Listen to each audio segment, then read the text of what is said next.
Kalau orang mengatakan, kan mereka dalam melakukan ziarah ke kubur wali itu, kan bagus. Kalau orang mengatakan demikian, ziarah kubur yang disyariatkan ziarah kubur kaum muslimin. Ketika orang ziarah ke kubur tertentu, apalagi mengadakan safar, tentu ada sesuatu maksudnya dia. Menganggap kubur itu keramat, menganggap orang itu dekat dengan Allah yang harus diminta, dan yang lainnya yang tidak pernah dilakukan oleh para sahabat Rasulullah Sallallahu Alaihi Wasallam. Ada yang mengatakan, kan mereka itulah orang-orang yang mulia. Kalau mereka orang yang mulia, siapa orang yang paling mulia di muka bumi ini? Rasulullah SAW. Tidak ada seorang sahabat pun yang datang ke kuburan Rasulullah untuk minta sesuatu. Tidak ada seorang pun dari mereka, tidak ada sama sekali. Bahkan di zaman Umar bin Khattab radhiyallahu an, terjadi kemarau. Kemudian Umar tidak datang ke kuburan Nabi. Umar di Madinah waktu itu. Khilafah Umar di Madinah. Umar nggak datang ke kuburan Nabi. Umar bagaimana? Yang lakukan Umar bin Khattab radhiyallahu an, datang kepada Abbas bin Abdul Muthalib. Wahai Abbas, dulu kami tawassul dengan Nabi, minta agar Nabi berdoa kepada Allah, dan kami berdoa agar diturunkan hujan. Sekarang beliau sudah wafat. Kami minta kepada engkau agar engkau berdoa. Umar berdoa, kemudian Abbas berdoa radhiyallahu anhum, kemudian turun hujan. Di zaman Muawiyah bin Abi Sufyan demikian juga. Muawiyah nggak datang ke kuburan Nabi, tidak datang ke kuburan Nabi. Muawiyah minta kepada Yazid al-Aswad untuk mohon kepada Allah agar turun hujan.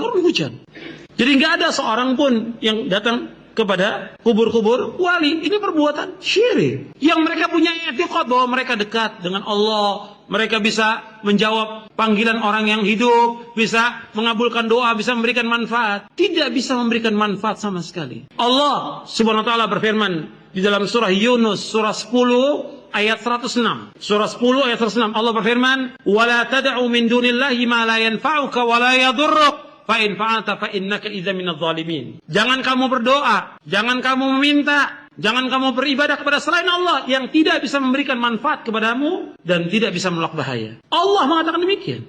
Kalau seandainya ada kuburan yang bisa memberikan manfaat, mesti sahabat berbondong-bondong datang ke kuburan Nabi. Tidak ada sama sekali setelah Nabi wafat. Tidak ada juga orang datang berbondong-bondong ke kuburan Abu Bakar As-Siddiq, Umar bin Khattab, Utsman bin Affan, Ali bin Abi Thalib radhiyallahu anhum ajma'in. Tidak ada seorang pun di antara umat yang datang kepada mereka.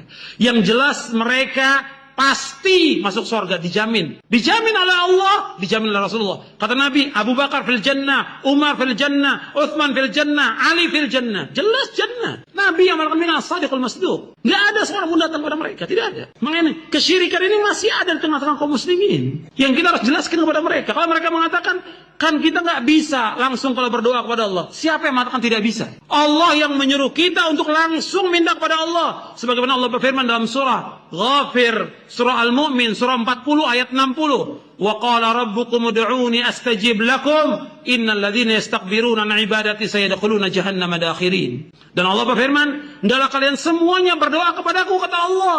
Aku akan kabulkan doa kalian. Sesungguhnya orang-orang yang sombong dari beribadah kepadaku, mereka akan masuk neraka jahanam dalam keadaan terhina. Allah yang menyuruh berdoa langsung. Sebagaimana pernah disebutkan, sahabat berzikir dengan keras. Kalian tidak berdoa dengan yang tuli. Kalian tidak berdoa dengan yang gaib. Kalian tidak berdoa dengan yang jauh, dekat. Maka Nabi mengatakan, ketika sahabat bersuara dan berzikir dengan keras, kata Nabi, irba'u ala anfusikum, fa innakum la tad'una asamma wala ghaiban, innakum tad'una sami'an qariba. Hadis sahih riwayat Bukhari. Kata Nabi sallallahu alaihi wasallam, sayangi diri kalian, kasihan diri kalian. Kalian tidak berdoa kepada zat yang tuli. Kalian tidak berdoa kepada zat yang jauh, yang gaib, tidak. Kalian berdoa kepada zat Allah yang maha dekat dan maha mendengar. Sami'an qariba, mendengar dan dekat. Allah. Kita langsung kepada Allah, bukan kepada mayit. Enggak boleh. Jangan kita mengatakan, kan kalau kita ketemu sama presiden, sama raja, itu mesti melalui ajudannya. Ketemu sama wali kota, ajudannya dulu. Nggak bisa langsung. Nggak bisa Allah disamakan dengan makhluknya. Tidak boleh. Laisa kamitslihi syai'un wa huwas samiul basir. Allah tidak sama dengan makhluknya. Tidak sama. Dan Allah itu Maha mendengar, Maha melihat. Dan Allah berfirman, walam yakun lahu kufuwan ahad. Allah tidak sama. Allah tidak sebanding. Allah tidak setara. Allah tidak semisal dengan makhluknya. Langsung kepada Allah. Nggak boleh kita samakan dengan raja. Nggak boleh kita samakan dengan presiden. Nggak boleh kita samakan dengan tokoh apapun juga. Langsung kepada Allah berdoa tanpa perantara. Dan Dan orang yang datang ke kubur-kubur itu tidak bisa menjawab. Sampai hari kiamat nggak bisa menjawab. Allah berfirman dalam surah Fatir, "Walladzina tad'una min dunihi ma yamlikuna min qitmir. In tad'uhum la yasma'u du'aakum walau sami'u mastajabu lakum wa yawmal qiyamati yakfuruna bisyirkikum wa la yunabbi'uka mithlu khabir." Orang-orang yang kalian berdoa kepadanya selain Allah tidak memiliki setipis kulit ari. Allah contohkan waktu itu dengan orang yang faham pada waktu itu kurma. Kita buka kurma itu ada kulit tipis di sana. Mereka nggak punya. Semua manusia ini nggak ada yang punya setipis kulit, nggak bisa membuat. Yang kalian berdoa kepada mereka, mereka tidak memiliki setipis kulit ari. Seandainya kalian berdoa kepada mereka, mereka tidak mendengar, kata Allah. Seandainya mereka mendengar, mereka tidak bisa menjawab. Dan mereka akan mengingkari doa kalian pada hari kiamat nanti. Allah sebutkan. Makanya Allah Subhanahu wa ta'ala dalam ayat yang lain menyebutkan bahwa orang yang berdoa, orang yang meminta kepada selain Allah, Allah mengatakan dalam Al-Quran adalah orang yang paling sesat di muka bumi. Allah yang mengatakan demikian. Antum lihat, yang bawa mushaf Al-Quran, lihat dalam surah Al-Ahqaf, surah 46 ayat 5 dan 6. Surah 46 Al-Ahqaf ayat 5 dan 6. Allah berfirman, "Wa man adallu mimma yad'u min dunillahi ma la yastajibu lahu ila yaumil qiyamah wa hum an du'aihim ghafilun wa idza husyira an-nasu kanu lahum a'da'an wa kanu bi'ibadatihim kafirin." Dan orang-orang yang kalian tidak ada di muka bumi orang yang paling sesat, kata Allah, melainkan orang-orang yang berdoa, orang-orang yang meminta kepada selain Allah. Allah mengatakan demikian.